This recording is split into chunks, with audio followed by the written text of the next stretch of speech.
Hello students, let's read the question. Center of mass of a system is a unique point which is very helpful in solving the problems related to the motion of rigid bodies. In column 1 and 2, some statements regarding center of mass are given. Match the columns. Okay. So जैसे कि हम question में देख सकते हैं कि हमें column 1 and column 2 में कुछ स्टेटमेंट्स यूनी है रिगार्डिंग सेंटर ऑफ मास. हमें कॉलम्स को मैच करना है.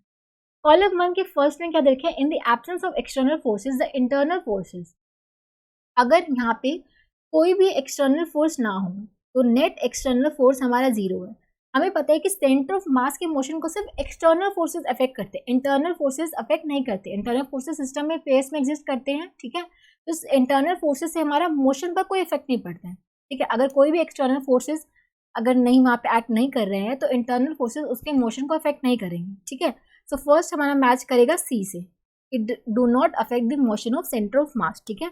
कोई अगर हमारा जो एक्सटर्नल यहाँ पे नेट फोर्स हमारा जीरो होगा क्योंकि एक्सटर्नल फोर्स में नहीं है और सम ऑफ इंटरनल फोर्सेस हमारा होता ही जीरो है. तो अगर हमारा नेट फोर्स जीरो हो गया तो सेंटर ऑफ मास का मोशन अफेक्ट नहीं होगा, ठीक है. तो फर्स्ट इज मैचिंग विद सी.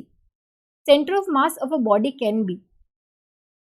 अब हमें पता है कि जो सेंटर ऑफ मास होता है वो बॉडी के इनसाइड भी हो सकता है, आउटसाइड भी हो सकता है. जैसे रिंग के केस में हम देखे हैं, ये रिंग की बॉडी है, ठीक है.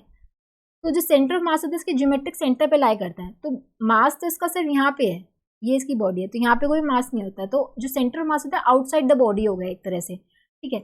अगर मैं सॉलिड स्फीयर का केस लूँ, सॉलिड स्फीयर के केस में होता है सेंटर ऑफ मास कहाँ पे होता है? उसके सेंटर भी होता है, ठीक है. तो यहाँ पे इनसाइड द मटेरियल होता है. तो सेंटर ऑफ मास इनसाइड भी हो सकता है, आउटसाइड भी हो सकता है, ठीक है. तो हम second is matching with A and D both, ठीक है. It can lie outside and inside both and it can lie on the surface as well, ठीक है.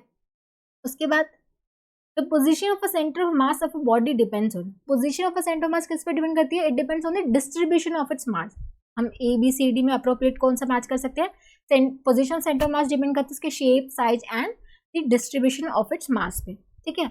हम पोजीशन इसका कोऑर्डिनेट भी ऐसे लिखते हैं ना सेंटर ऑफ मास का, कि मान लो कोई एक सिस्टम है, ठीक है, और एन पार्टिकल्स हैं, तो जो उसका कोऑर्डिनेट होता है सेंटर ऑफ मास का हम ऐसे लिखते हैं m1 x1 plus m2 x2,